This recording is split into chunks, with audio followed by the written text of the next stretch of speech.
जय हिंद, नमस्कार फ्रेंड। ज्योति क्लासेस में आप सभी का एक बार फिर से स्वागत है। हेलो दोस्तों, कैसे हैं आप सभी? आई होप आप सभी बहुत ही अच्छे होंगे, स्वस्थ होंगे, स्टडी अपनी कंटिन्यू कर रहे होंगे। चलते हैं हमारी आज की मॉर्निंग की क्लास की तरफ। सभी को सुप्रभात, गुड मॉर्निंग। देखते हैं आज के दिन क्या है कुछ खास। तो आज है फ्रेंड 4 जून की हिस्ट्री देख लेते हैं। वैसे तो बहुत सारी घटनाएं हमारे आसपास आज के दिन घटी है, बट हम कुछ ही इंपॉर्टेंट पॉइंट्स तो कवर करते हैं जो एग्जाम की दृष्टि से महत्वपूर्ण होते हैं। तो चलिए देखते हैं आज की हिस्ट्री 2-3 पॉइंट्स के अंतर्गत। फर्स्ट पॉइंट कवर करेंगे आज हिस्ट्री के अंतर्गत। तो 4 जून 1896 में, ध्यान दीजिएगा, आज के दिन 1896 में हेनरी फोर्ड ने अपनी पहली कार का परीक्षण किया। तो हेनरी फोर्ड ने अपनी पहली कार का परीक्षण कब किया? डेट आपको पता होना चाहिए, 4 जून 1896 में। सेकंड पॉइंट देखते हैं 1857, इट मीन्स 1857 में लखनऊ में बेगम हजरत महल ने 1857 के विद्रोह का नेतृत्व किया। थर्ड पॉइंट कवर करेंगे, ब्रिटेन से अलग होकर टोंगा एक स्वतंत्र देश बना। टोंगा एक स्वतंत्र देश कब बना था? तो आज के ही दिन, यानी कि 4 जून 1970 को, 4 जून 1970 यानी कि 1970 को ब्रिटेन से अलग होकर टोंगा एक स्वतंत्र देश बना। और थर्ड पॉइंट आज की हिस्ट्री के अंतर्गत देखेंगे। फ्रेंड, 4 जून को आक्रामकता के शिकारी बच्चों का राष्ट्रीय दिवस मनाया जाता है। ध्यान दीजिएगा, आज के दिन कौन सा दिवस मनाया जाता है? तो आक्रामकता के शिकारी बच्चों का राष्ट्रीय दिवस मनाया जाता है। और इस दिन को मनाने का उद्देश्य यह है कि संयुक्त राष्ट्र द्वारा मासूम बच्चों के खिलाफ होने वाले अत्याचारों के प्रति जागरूकता बढ़ाना। तो ये तो हमने देख लिया आज के दिन क्या है कुछ खास, और कुछ पॉइंट्स देख लिए आज के हिस्ट्री के अंतर्गत। अब चलते हैं हमारी होम साइंस की क्लास की तरफ। जैसा कि आप सभी जानते हैं, चैनल के माध्यम से हम कर रहे हैं होम साइंस की सीरीज, जिसमें क्लास 6 से 12 की बुक को कवर कर रहे हैं। और अभी तक क्लास 10 हमारा कंप्लीट हो गया है, हम आ गए क्लास 11 में। आई होप आपने हमारी सारी प्रीवियस क्लासेस को देखा होगा। नहीं देखा तो प्लेलिस्ट में जाके वहाँ पे जिस भी क्लास में आपको जो भी डाउट है, आप वीडियो देख करके अपने कॉन्सेप्ट को क्लियर कर सकते हैं। क्योंकि हमने हर एक टॉपिक को बहुत ही डिटेल में पढ़ा है। इतने डिटेल में पढ़ने का एक ही उद्देश्य है कि एक बार आप इस सीरीज़ को देखिए, समझिए, ताकि होम साइंस से रिलेटेड कोई भी डाउट आपके माइंड में ना रह जाए। चाहे आप किसी भी क्लास के लर्नर से, किसी कॉम्पिटिटिव एग्जाम की प्रिपरेशन कर रहे हैं, या फिर किसी भी फील्ड में होम साइंस से अपना करियर देख रहे हैं, सभी के लिए सीरीज काफ़ी हेल्पफुल होने वाली है। तो प्लीज़, चैनल पर फर्स्ट टाइम आए हैं तो चैनल को लाइक, शेयर और सब्सक्राइब करें। साथ ही साथ अपनी राय भी हमें कमेंट के माध्यम से अवश्य बताया करें, क्योंकि आपका हर एक रिस्पॉन्स हमारे लिए बहुत महत्वपूर्ण होता है। तो चलिए, कुछ बातें कर ली हमने आज की हिस्ट्री के बारे में और अपने सीरीज़ के बारे में। अब चलते हैं, देखते हैं पढ़ने क्या वाले हैं। तो आज करेंगे फ्रेंड्स हम कुछ क्वेश्चन आंसर्स की प्रैक्टिस, जैसा कि मैंने कल आपको बताया था। और वो क्वेश्चन आंसर्स रिलेटेड हमें किससे? संसाधन प्रबंधन का जो हम चैप्टर कवर कर रहे थे क्लास 11 का, उन्हीं से रिलेटेड हम क्वेश्चन आंसर्स की प्रैक्टिस करेंगे। जैसा कि आप सभी जान रहे हैं कि हमारा चैप्टर कंप्लीट हो गया है।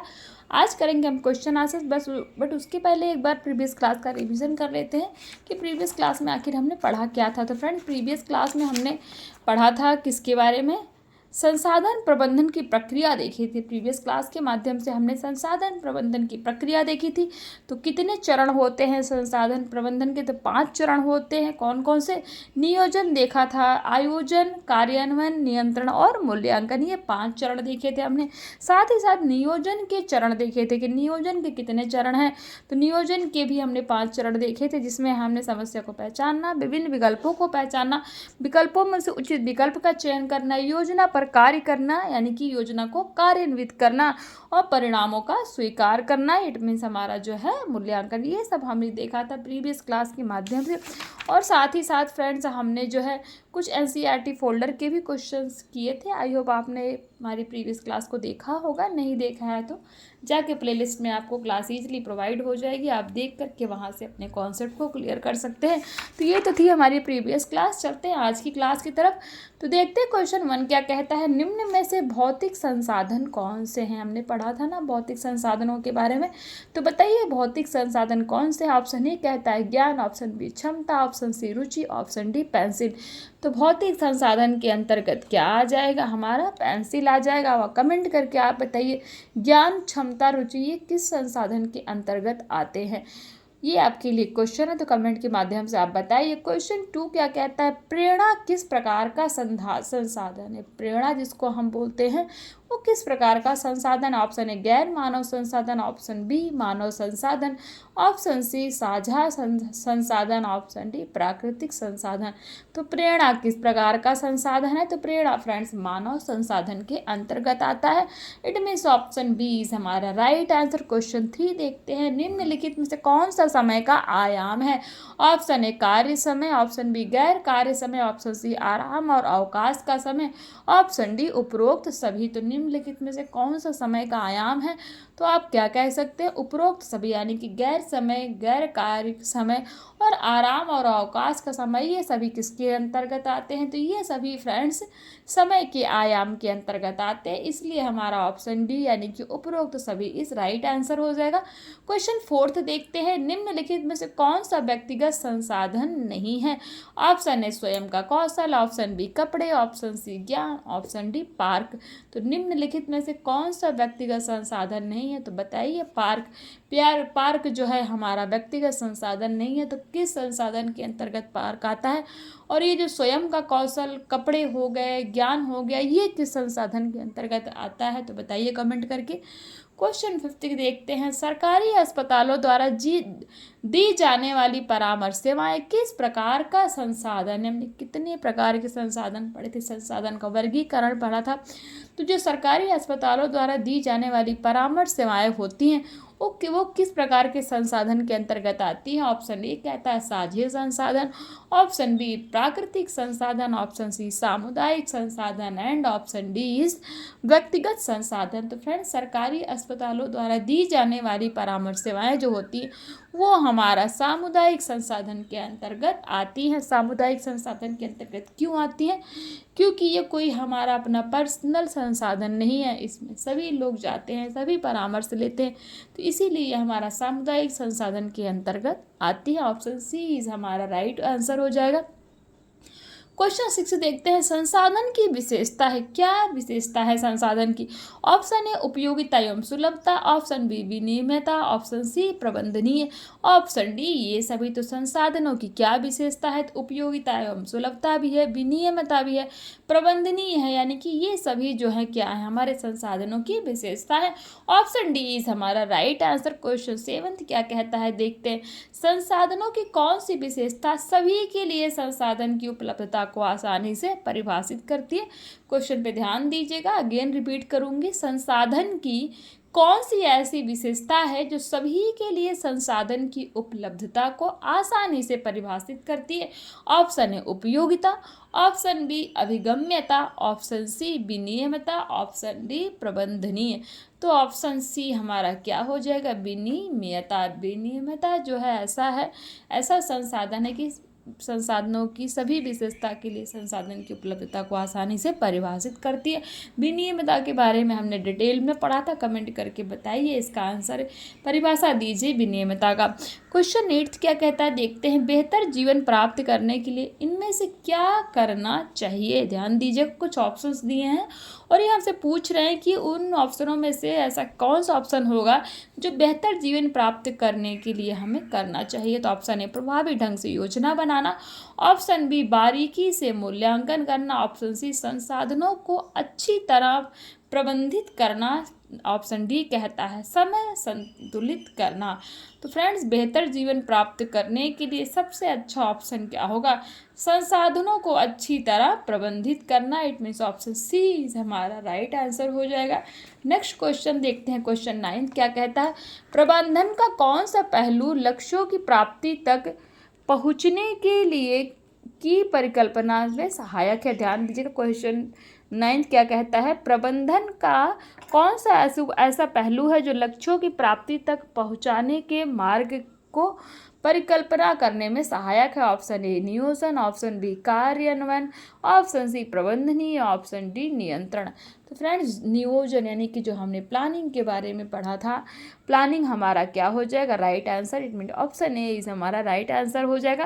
क्वेश्चन 10 देखते हैं, प्रबंधन प्रक्रिया का अंतिम चरण क्या है। हमने प्रबंधन प्रक्रिया के चरण पढ़े थे ना, जिसमें 5 चरण पढ़े थे। तो ऑप्शन ए नियंत्रण, ऑप्शन बी मूल्यांकन, ऑप्शन सी आयोजन, ऑप्शन डी कार्यान्वयन, तो प्रबंधन प्रक्रिया का जो हमने अंतिम चरण पढ़ा था, क्या पढ़ा था, वो पढ़ा था मूल्यांकन। तो ऑप्शन बी इस मूल्यांकन हमारा राइट आंसर हो जाएगा।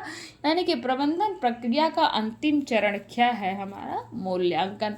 तो ये तो हमने देखे बहुविकल्पीय प्रश्न। अति लघु उत्तरीय देख लेते हैं। किस प्रकार की वस्तु संसाधन की श्रेणी में नहीं आती हुई, उदाहरण सहित स्पष्ट कीजिए। तो वह वस्तु जिसका उपयोग हम नहीं करते वह संसाधन नहीं है। जैसे एक साइकिल जिसका काफ़ी समय से उपयोग, हमने यही पढ़ा था ना, तो आप लिख सकते हैं। क्वेश्चन 2 है, संसाधनों को किस प्रकार वर्गीकृत किया जा सकता है। तो संसाधनों को निम्न प्रकार से वर्गीकृत कर सकते हैं। कैसे, मानव और गैर मानव संसाधन, व्यक्तिगत और साझे संसाधन, प्राकृतिक और सामुदायिक संसाधन। वर्गीकरण हमने देखा था ना संसाधनों का, तो आप लिख सकते। क्वेश्चन 3 कहता है, उत्प्रेरण से क्या अभिप्राय है, कि उत्प्रेरणा क्या होती है। उत्प्रेरण से अभिप्राय है कि किसी कार्य को करने के लिए कामगार को प्रेरित होना और कार्य में उसकी रुचि, उसी को हम उत्प्रेरण कहते हैं। क्वेश्चन 4 से देखते हैं, जो लोग अपनी गतिविधियों की योजना नहीं बनाते हैं वे अपने समय संसाधनों का दुरुपयोग कैसे करते हैं। आंसर हो जाएगा, जो लोग अपनी गतिविधियों की योजना नहीं बनाते हैं वे यह नहीं समझ पाते कि उन्हें प्रत्येक गतिविधि के लिए प्रतिदिन कितना समय आवंटित करना चाहिए। क्वेश्चन 5, समय के तीनों आयामों का उल्लेख कीजिए। तो आप लिख सकते हैं, समय के 3 आयाम हमने पढ़े थे। कौन कौन से, कार्य का समय, कार्य न करने का समय और विश्राम और खाली समय। ये जो तीनों है फ्रेंड मोस्ट इंपॉर्टेंट है, इसको स्टार मार्क कर लीजिए। ये क्या है, समय के तीनों आयाम कौन कौन से, एक कार्य का समय, दूसरा आता है कार्य ना करने का समय, तीसरा हो जाता है विश्राम और खाली समय। यानी कि तीनों पॉइंट्स कार्य के तीनों आयामों के अंतर्गत आते हैं। क्वेश्चन 6 क्या कहता है, धन किस संसाधन के अंतर्गत आता है। यानी कि जो हमारा धन है, मनी है, और किसके अंतर्गत आता है। तो धन मानव संसाधन के अंतर्गत आता है। नेक्स्ट देखते हैं कि क्वेश्चन 7 क्या कहता है। क्वेश्चन 7 है, समुदाय या समाज के अनेक सदस्यों के लिए कौन सा संसाधन उपलब्ध है। आप आंसर में लिख सकते हैं, समुदाय या समाज के अनेक सदस्यों के लिए साझा संसाधन उपलब्ध है। क्वेश्चन 8, प्राकृतिक संसाधन कौन से संसाधन होते हैं, यानी कि कौन से ऐसे संसाधन होते हैं, रिसोर्सेज होते हैं जिनको हम प्राकृतिक संसाधन के अंतर्गत कह सकते हैं। तो वे संसाधन जो प्रकृति में उपलब्ध होते हैं प्राकृतिक संसाधन कहलाते हैं। जैसे जल, पहाड़, वायु, नदी प्राकृतिक संसाधन है। क्वेश्चन 9, संसाधनों की कोई 2 विशेषताएं लिखी। आप लिख सकते हैं, क्या, उपयोगिता और सुलभता। क्वेश्चन 10 क्या कहता है, नियोजन के 3 चरण लिखिए। हमने नियोजन के भी 5 तरह के चरण पढ़े थे ना, तो 3 आपसे इन्होंने पूछा। एक, समस्या को पहचानना, दूसरा विभिन्न विकल्पों को पहचानना, तीसरा है विकल्पों में से उचित विकल्प का चयन करना। तो ये हो गए नियोजन के 3 चरण। हालांकि हमने नियोजन के 5 चरण पढ़े थे, बट इन्होंने 3 पूछा है, तो आप 3 लिख सकते हैं। 5 पूछेगा तो 5 लिख सकते हैं।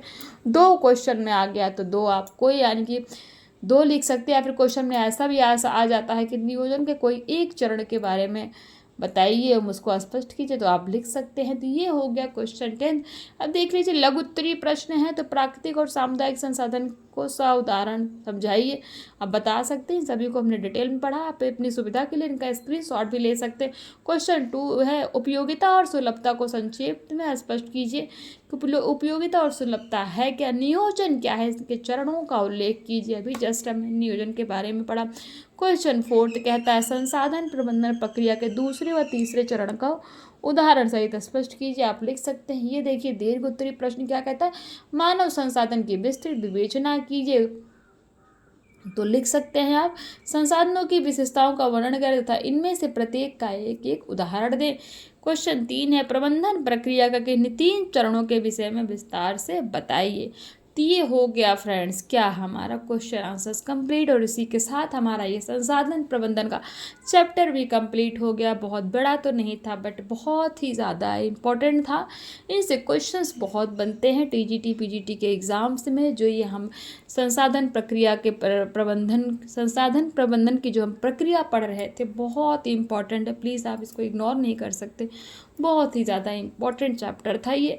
और इसी के साथ विद क्वेश्चन आंसर्स हमारा चैप्टर कंप्लीट होता है। आई होप जितने भी कॉन्सेप्ट्स हमने पढ़े हैं, अभी जितने पॉइंट्स हमने कवर किए इस चैप्टर के अंतर्गत, वो सारे ही आपके क्लियर हुए होंगे, सब कुछ आपको समझ में आया होगा।